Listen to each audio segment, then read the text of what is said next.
Thank you very much, all of you, for coming tonight to celebrate this exhibition. We are so honoured to have this exhibition on display, and really grateful to Shelley and Andrene and the groups they work with for the trust that you've put in us to put this exhibition and host it with us.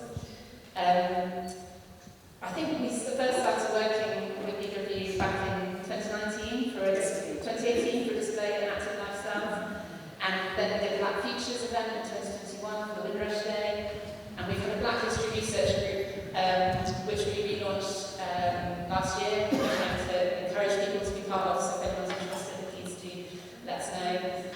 So this just feels like the next step, and we're really pleased that we're working so closely with you, and we hope it's not the last thing that we do together. This exhibition has really been possible thanks to funding from the Arts Council, so I have to give a thanks to them. We made it a really key part of our work this year that we wanted to do this work with the African Caribbean community, and just to point that out, to maybe make sure that we can do this again, there are evaluation forms upstairs. So if anyone has any time whilst they're here, or if you come back and visit with your friends and family another time, please think about filling in these evaluation forms. They're so important because they help us to say to funders, look at the great work we're doing, give us some more money, and so we do it again. I didn't want to speak very long, so I really just wanted to say that and say thank you to everyone who's come, and please do tell your friends and come back and visit again. Obviously there are a lot of you here tonight, and after the speeches you're all going to get a chance to go upstairs. Can I just suggest that you maybe take your time? There's a lot of you can probably only manage about 30 or 40 people in the galleries at once. There is an art installation in the assembly room as well, and there's a landing gallery to explore, so please just feel free to spread out around the first floor rather than all rushing all at once, which I think you'll all have a better experience if you manage to spread out. Thank you again once for coming. I'm going to introduce Andrene now, who's there, to speak, please. I see this exhibition as an example of what is possible when communities are given opportunities, when doors are opened, and when we are trusted to recognise our own needs. There's been no exhibition like this in St Albans and District. In fact, there is very little local Black history you'll find at all. This exhibition is just a snippet. It's been a challenging project, but one that our small team has brought together, led by love for our African Caribbean community, and a sense of urgency to capture the untold stories and contributions to the city. In her novel Black Cake, Charmaine Wilkinson wrote this: the thing about identity, there's your family history, there's how you see yourself, and then there's what others see in you. I think that one has a direct impact on the other. How can we get a clear sense of our identity if there's no exposure to what we've lived through and achieved? How do we get to see our magnificence and our potential when we are denied opportunities to shine? There's been no war that we haven't been part of, no workforce where we haven't stepped up to the front line, no tax that we haven't paid.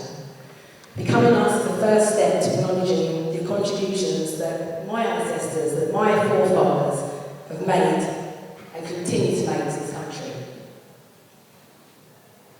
While you're walking through the histories and hearing the oral testimonies, looking at our objects and our artefacts, we wish each and every one of you to feel more informed in our history and a little bit closer to understanding our participation in this city, including our laborious work in the public sector through community, social and NHS roles. I want to acknowledge the Black women in this room. Yes, you, Black women. The ones I've always forgotten is Black women time.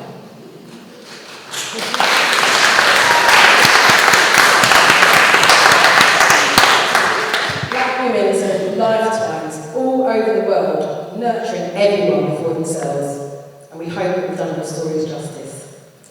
To those in positions of power here this evening, thank you for joining us.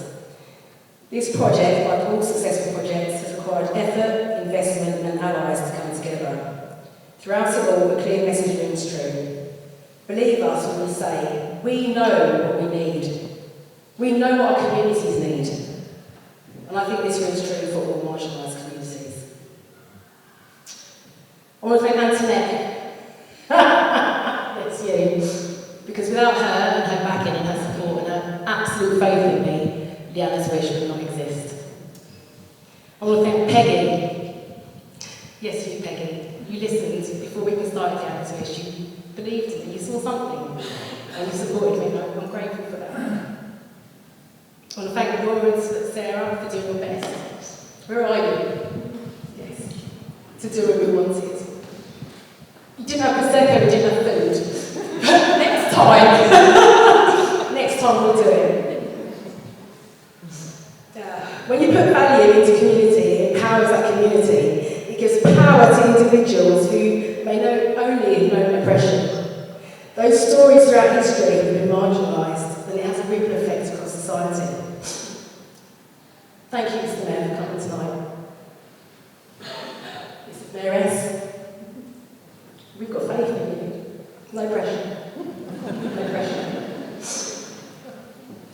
This exhibition sets out to bring to light not only the prejudice that we've endured and continue to face every day, but also our traditions and the things that bring us joy. My family bring me joy, and thank you for making the 4-hour trip here tonight. Eat the images. Oh dear, gosh, I'm getting emotional, sorry. I hope that soon our achievements will be focused on within history lessons in school. Not slavery, but Windrush. And 75 years, we can talk about 75 years of the NHS, we can talk about 75 years that my community have put into making this country what it is.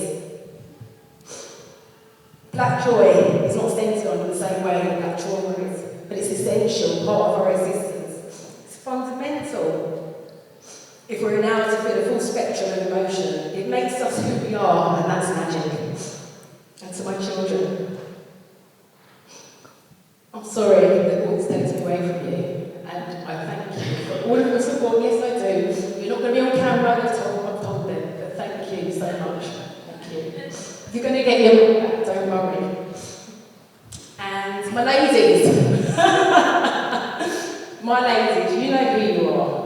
My bumpers. Oh yes, I'm wearing the right underwear. I'm wearing the right dress. And I'm hoping that I'm doing you proud. So anyway, back to business. We founded LeeAnna's Wish, and I ask all of you to follow us. Follow our work, like us, watch our posts, share and donate wherever you can, so that we can continue doing what we do. Thank you.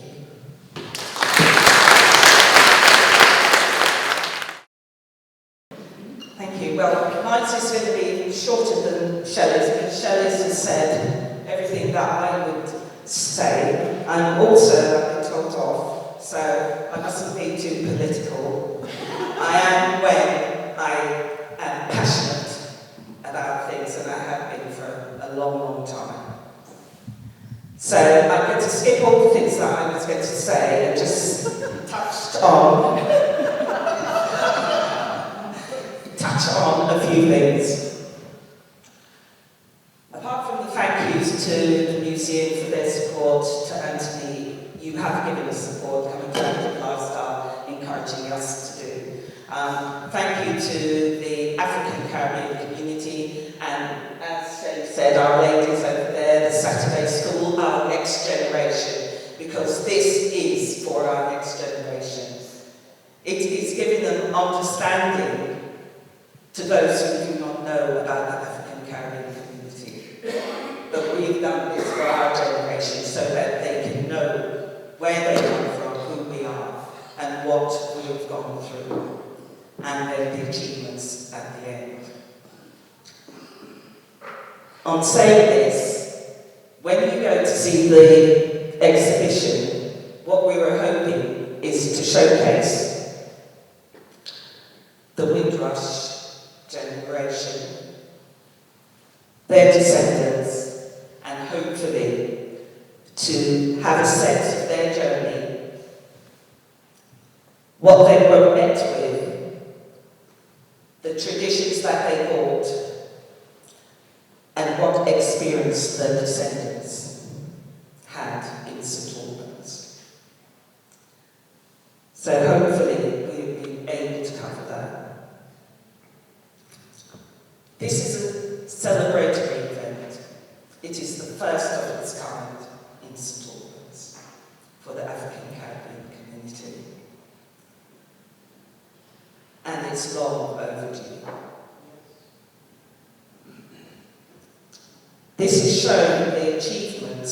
of the African Caribbean community, and we hope that we'll come to recognise all the work, all the heartaches and the joys and the things that they have put, not only in Britain but also in St Albans. This is the start of it, and we'll hope it continue, and we'll hope to work constantly with people like Annie and the museum in order to achieve this. And Peggy. Can't get away with Peggy.